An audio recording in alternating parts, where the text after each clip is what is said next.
Bismillahirrahmanirrahim. Assalamualaikum warahmatullahi wabarakatuh.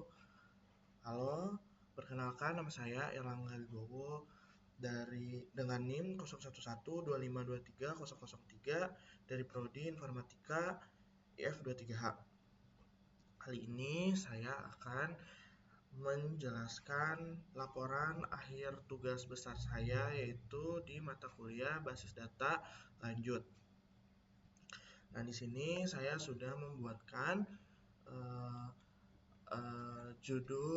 proyek saya, laporan saya dengan judul Sistem Pemesanan dan Pembayaran ST Digital dengan fitur Stock of Name berbasis web, yaitu Melati.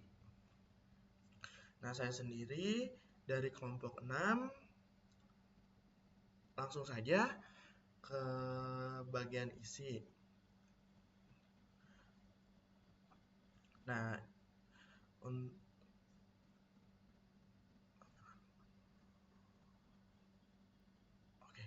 Nah, ini untuk tampilannya. Next.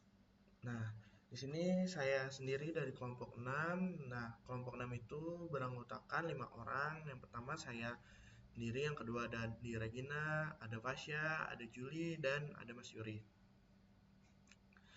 Nah, di sini untuk pertama yaitu ada pengenalan project, di mana pengenalan project itu ada 4.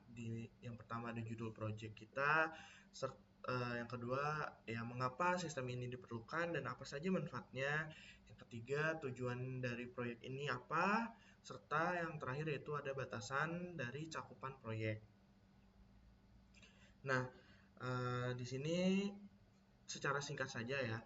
Nah, di sini tuh ada sebuah UMKM ST Jumbo yang merasa kesulitan dalam mengelola stok bahan dan tidak mengetahui kapan stok habis. Maka dari itu kita membuatkan sistem berbasis web yang digunakan untuk pemesanan, pembayaran, serta stok of name yang otomatis, sehingga memudahkan pemilik kedai serta admin yang mengelola kedai. Nah, di sini apa sih sistem ini? Kenapa sih sistem ini diperlukan? Terus apa sih manfaatnya? Nah, ini tuh diperlukan karena sangat membantu ya untuk memantau stock of name untuk bahan bakunya sendiri. Terus untuk manfaatnya yaitu yang pertama, kita dapat mempercepat proses pemesanan, mengurangi antrian, meningkatkan transparansi, akurasi data transaksi serta stok, serta mempermudah analisis penjualan dan kebutuhan bahan baku. Nah, selanjutnya itu tujuan pembuatan sistem pemesanan dan pembayaran ST Digital dengan fitur Stock of Name berbasis web, yaitu yang pertama ya membangun sistem yang user friendly, menyediakan fitur pembayaran cash, menyediakan sistem stock of name untuk memantau bahan baku, serta menyediakan dashboard admin untuk laporan transaksi serta stok. Nah, di sini untuk batasan cakupan pada proyek yaitu platform hanya berbasis web dan belum mendukung versi mobile. Terus menunya yang terbatas pada ST dan variannya.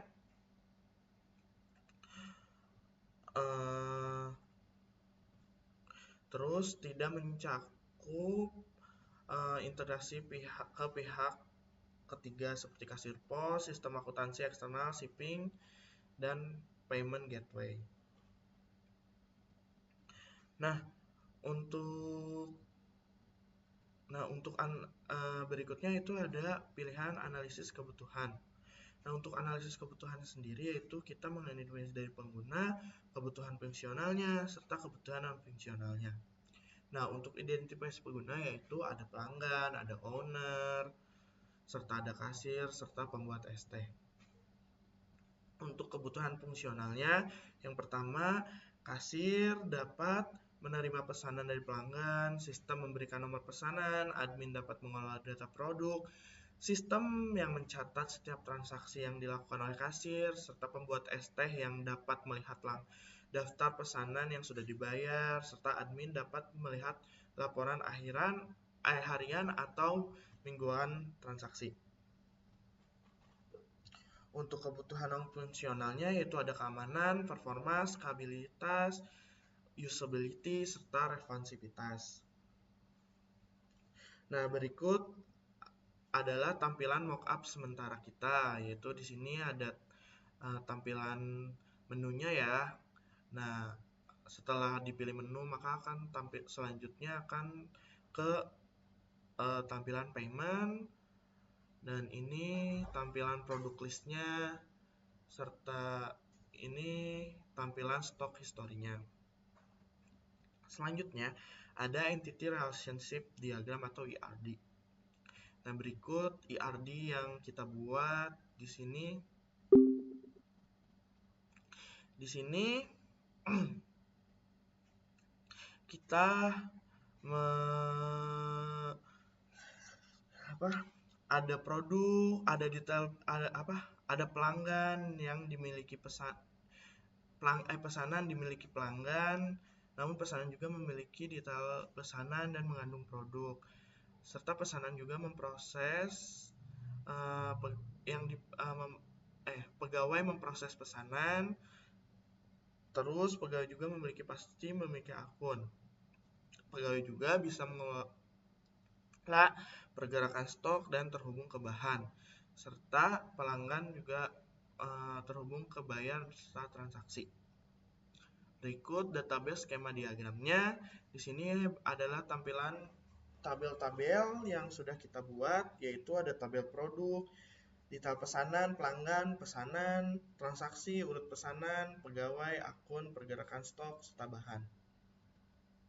Nah, selanjutnya ada database skema script. Nah, berikut untuk tampil seperti ini tabelnya, yaitu maka diperlukan komen seperti ini, yang dimana salah satu contohnya saja yaitu untuk untuk membuat tabel bahan, yaitu ada create table bahan, ID, INT11, not null, nama bahan, varchar-nya 100, default null, terus stoknya INT11, default null, serta primary key-nya ID.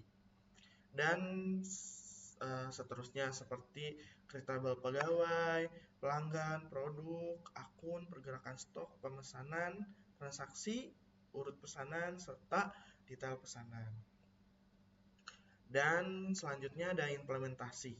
Implementasi ini yaitu tabel yang tidak memiliki constraint foreign key akan dibuat terlebih dahulu, seperti tabel bahan, pegawai, pelanggan, produk. Setelahnya barulah muncul tabel-tabel lainnya seperti tabel akun, pergerakan stok, pesanan, nomor transaksi, urut pesanan, dan detail pesanan. Nah, berikut adalah screenshot struktur tabel dan dummy datanya. Nah, di sini adalah tampilan database yang sudah kita buat. Terdapat 10 tabel ya. Nah, berikut tampilan untuk tabel pegawai, tabel akun, tabel pesanan, tabel detail pesanan, tabel urut pesanan, tabel pelanggan, tabel transaksi, tabel produk, tabel bahan, dan tabel pergerakan stok. Untuk contoh query-nya seperti berikut. Ini yaitu query dasarnya ya. Nah, di sini untuk nampilin nama produknya serta harganya. Nah, di sini query untuk transaction details-nya, yang dimana mereka saling join ya, dari pesanan ke ID pesanan, join pelanggan, gitu-gitu. Nah, selanjutnya ini untuk nama pegawainya, dan ini untuk user account. Nah, berikut tampilan PPT dari kami. Kita langsung saja untuk ke database-nya sendiri. Ini ya sudah dibuat untuk database-nya. Ada akun, bahan, detail pesanan, pegawai, pelanggan, pergerakan stok, pesanan, produk, transaksi, dan urut pesanan. Kita dapat lihat misalnya tabel urut pesanan itu ada ini aja ya, dan tabel akun juga gitu. Selanjutnya kita akan menampilkan tampilan akhirnya atau front end-nya. Tampilannya akan seperti ini. Di sini ada tampilan pilihan menu dashboard. Ini order entity misalnya ya, dimana kita misalnya memesan classic tea, terus kita pay menggunakan cash dengan uang 100.000 complete. Nah, maka payment successful berarti payment sudah sukses ya. Maka tindakan selanjutnya akan dibuatkan classic tea-nya oleh rekan kami.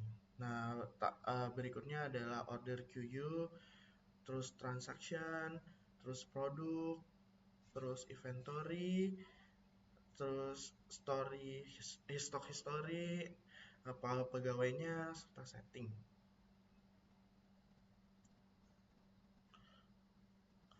Nah, berikut presentasi yang dapat saya sampaikan. Mohon maaf bila banyak sekali kurangnya dalam presentasi ini. Dicukupkan sekian ya. Wabillahi taufiq wal hidayah. Wassalamualaikum warahmatullahi wabarakatuh.